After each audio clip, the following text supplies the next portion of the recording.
Nobody moves on a baseball field without a reason. When one umpire approaches a batter, it is routine. A conversation. A warning. The ordinary friction of a game being managed. When two umpires move toward the same man at the same time, when they converge, deliberately, on a single player standing in the batter's box holding a bat, that is something else entirely. That is a statement. And on this particular evening, in the 7th inning of a game that had already been tense from the first pitch, two umpires made that statement about Shohei Ohtani. They walked toward him from different angles. They reached out. They took his bat. The stadium did not make a sound for 3 full seconds. Then it erupted. To understand what happened in the 7th inning, you have to understand what the game looked like before it. The Dodgers had been locked in all evening.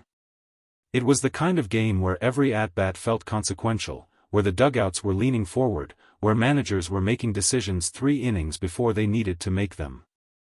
The score was close. The crowd was loud. And Ohtani, as he so often does in moments like these, had already announced himself. He had come to the plate in the 3rd inning with 2 men on base. The pitcher had tried to work him away, then tried to come inside, then made the mistake that pitchers make when they run out of ideas against certain hitters. He left something over the middle. Ohtani's bat speed registered at 119 km/h on contact. The ball traveled 127 meters before it landed. The Dodgers led by 2. By the 7th inning, that lead had been trimmed to 1. The game had tightened, the way games tighten when both teams know exactly what is at stake. And Ohtani was due up.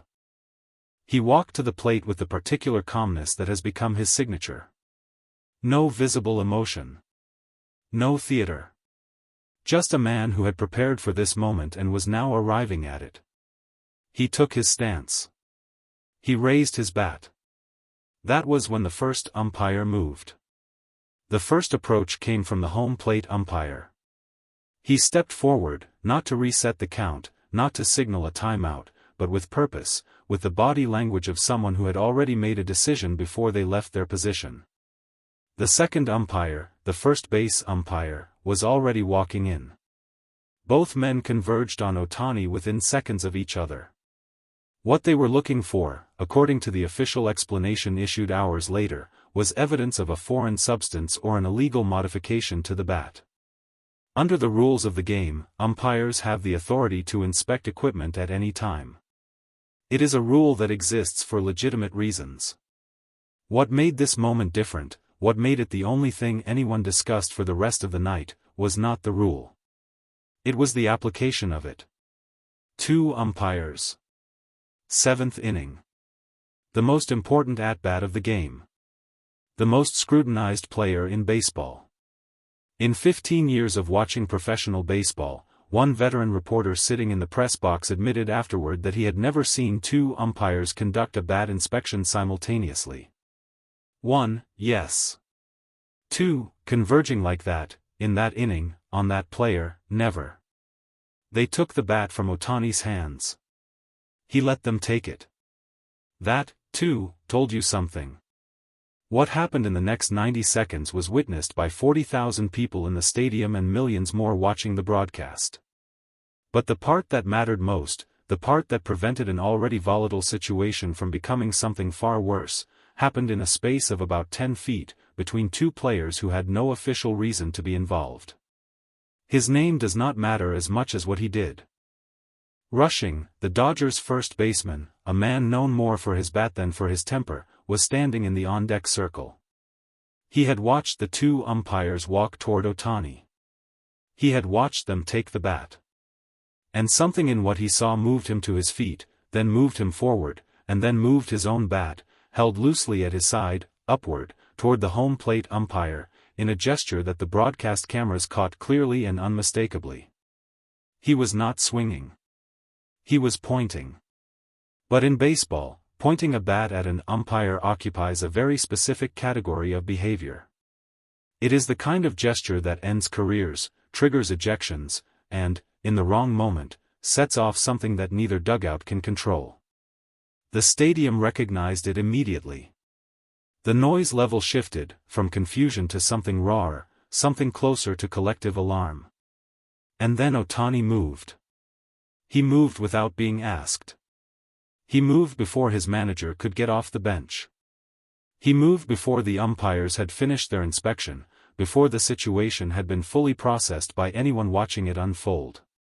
He stepped between rushing and the home plate umpire. Not aggressively. Not with raised hands or an elevated voice. He simply placed himself in the space between the two men and, in doing so, changed the geometry of what had been about to happen. He said something to Rushing. Short. Direct. The broadcast microphones did not catch the words, but they caught the effect. Rushing lowered his bat. He took a step back. The tension in his shoulders, visible on camera, released by a degree that was measurable.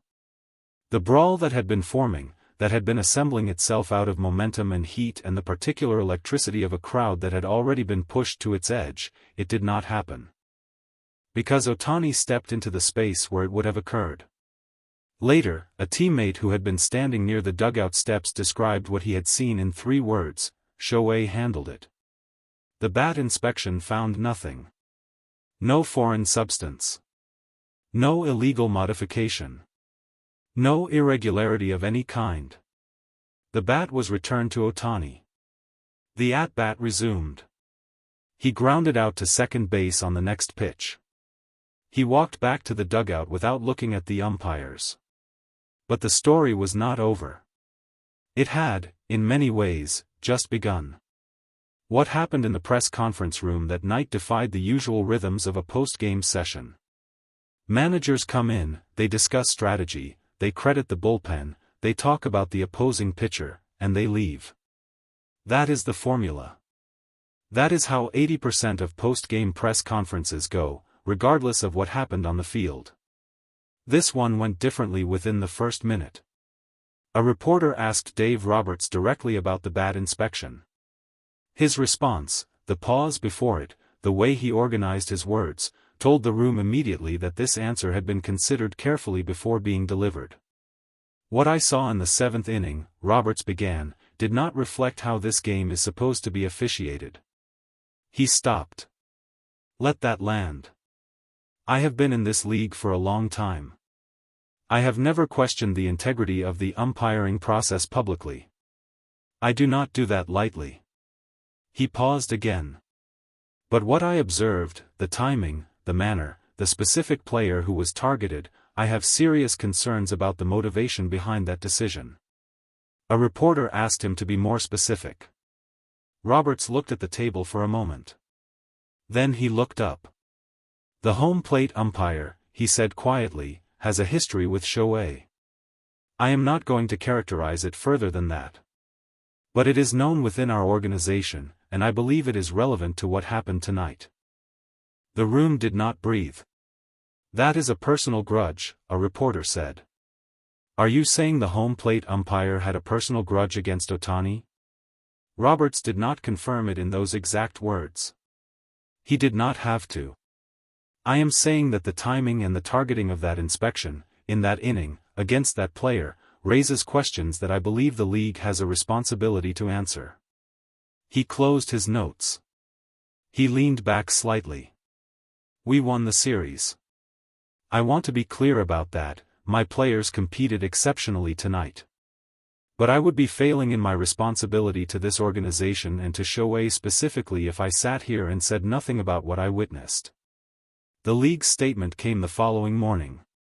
It was the kind of statement that says a great deal while technically saying very little. It acknowledged that the bat inspection had been conducted within the rules of the game. It acknowledged that no irregularity had been found.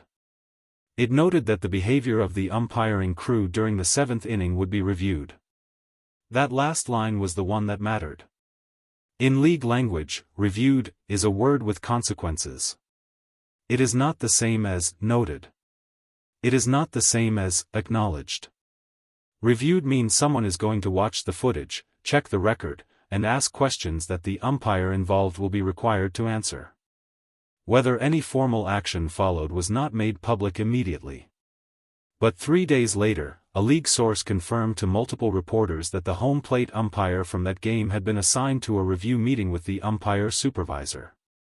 The nature of that meeting was described, carefully, as relating to professional conduct and the appropriate application of discretionary authority. The person who said the least publicly about all of it was the person at the center of it. Ohtani gave a brief availability to reporters after the game. He answered 2 questions about his at-bats. He said the team had competed well. He said he was looking forward to the next series. He did not mention the 7th inning. A reporter, pushing gently, asked him how he had felt in that moment, when the 2 umpires approached, when his bat was taken. Ohtani considered the question for a moment. "Baseball is a long game," he said. "Things happen. You stay focused on what you can control." The reporter pressed further, "And when rushing moved toward the umpire, when it looked like it might escalate, why did he step in?" Ohtani's expression did not change. But something behind his eyes shifted slightly, the way it does when a person is deciding exactly how honest to be. "Rushing is my teammate," he said.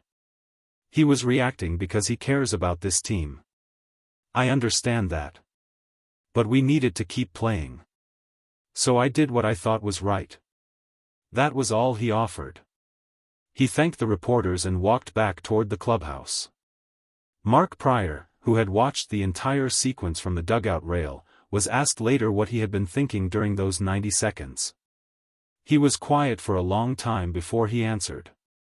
"I was thinking about how rare it is," he said finally, "to see a player who can be that composed when something unfair is happening to him directly.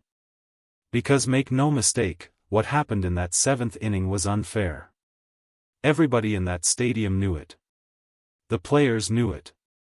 The coaches knew it." He paused. But Shohei's first instinct wasn't to make it about himself. His first instinct was to make sure nobody else got hurt by it. Prior looked toward the field, quiet for a moment. "That's the part they won't write the rule for," he said. "There's no rule that says the best player on the field has to be the one who keeps it from falling apart. But tonight, he was." The game ended. The series moved on. The standings adjusted by the margin of 1. But what lingered, what will remain in the memory of everyone who watched it, was not the bat inspection or the league review or the carefully worded statements that followed. It was Ohtani, in the 7th inning, stepping into the 10 feet of space between a pointed bat and a bad situation. Not because the rules required it. Not because his manager told him to. Not because it was the safe or calculating thing to do. Because in that moment, he looked at what was about to happen and decided, quietly, immediately, without hesitation, that he was not going to let it. Some players are great because of what they do with a bat in their hands. Shohei Ohtani, on this particular Tuesday night, was great because of what he did when someone took his bat away.